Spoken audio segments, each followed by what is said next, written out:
ये कहानी हमें अपने एक फेसबुक फ्रेंड कृति ने शेयर किया है, जो उनके साथ हुआ एक सच्ची भूतिया घटना है। चलिए मैं आपको उनकी ये कहानी अपने जुबान पे सुनाता हूँ। ये बात तब की है जब मैं 7th स्टैंडर्ड में पढ़ती थी। मैं और मेरा फैमिली मिलके गांव से भोपाल शिफ्ट हो रहे थे। पापा ने घर देख लिए थे वहाँ रहने के लिए, तो हमें कुछ परेशानी नहीं हुई वहाँ। लेकिन कुछ दिन बाद हमारे साथ कुछ अजीब अजीब घटनाएं होने लगी, लेकिन हम उसको नज़रअंदाज कर रहे थे। एक दिन मम्मी और मैं घर पे टीवी देख रहे थे।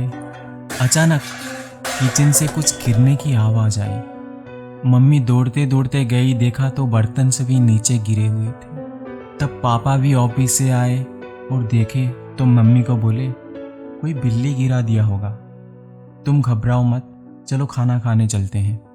रात का समय था तो हम खाना खा के सो गए। मैं अपने बेड पे सो ही रही थी तो बहुत डरावने सपने देख रहा था, जैसे कोई मुझे खिड़की से घूर रहा हो और मेरा ब्लैंकेट खींच रहा है।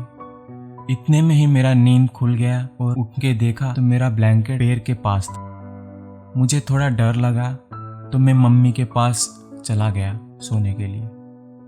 संडे का दिन था तो सुबह सुबह मैं गार्डन चला गया खेलने के लिए। मम्मी किचन में खाना पका रही थी, पापा घर पे टीवी देख रहे थे। मैं खेलते खेलते बॉल झाड़ियों में चला गया। मैं जब लाने के लिए गया तो देखा बॉल झाड़ियों से कोई रिटर्न मेरे तरफ फेंका। मैंने पूछा कौन है, तो एक अजीब सी छोटी सी दिखने वाली एक लड़की बाहर आई। मैंने पूछा कौन है, तो वो बोली, मैं पास में ही रहती हूँ, तुम्हारे पड़ोस में। उसके बाद हम दोनों मिलके खेल ही रहे थे, तभी मम्मी खाना खाने के लिए बुलाई। मैं मेरे दोस्त को अपने घर खाना खाने के लिए बुलाया तो वो बोली, नहीं तुम जाओ, मैं फिर कभी आऊँगी। उस दिन बाद मैं और वो अच्छे दोस्त बन गए और वो मेरे साथ खेलने के लिए हर रोज आती थी। कुछ दिन बाद हम खेल ही रहे थे, तब मेरे पापा को मिलने के लिए उनका एक दोस्त आया।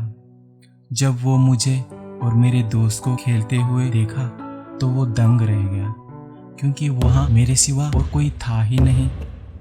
बिना देरी किए मेरे पापा के दोस्त ये बात मेरे मम्मी पापा को बताई और कहा, आपके बेटी के ऊपर खतरा है, वो किसी भूतिया शक्ति के वश में है।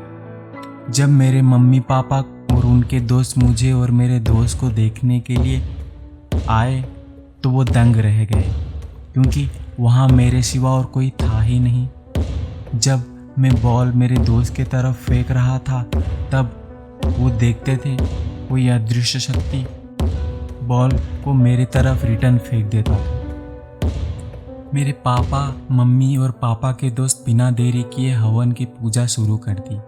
ये देख मेरे दोस्त को पता चल गया, तब वो मेरे पास से चली गई और वहाँ हवन गई। मैंने उसे ढूंढते ढूंढते हुए जब घर पहुँचा तब मेरी मम्मी मुझे अपने पास खींच लिया। मुझे कुछ समझ में नहीं आ रहा था। जब मैं मेरे दोस्त को देखा तो वो हवन कुंड के पास खड़ी थी और बहुत गुस्से में थी, पागल जैसे बर्ताव करती थी।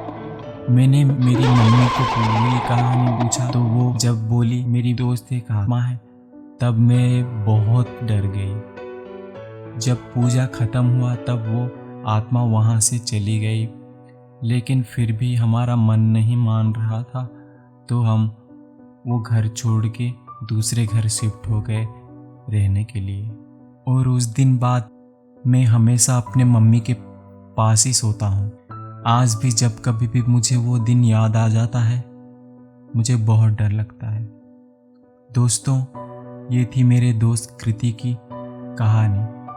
अगर आपको अच्छा लगे प्लीज़ सब्सक्राइब करें। Thank you. जय हिंद, जय भारत।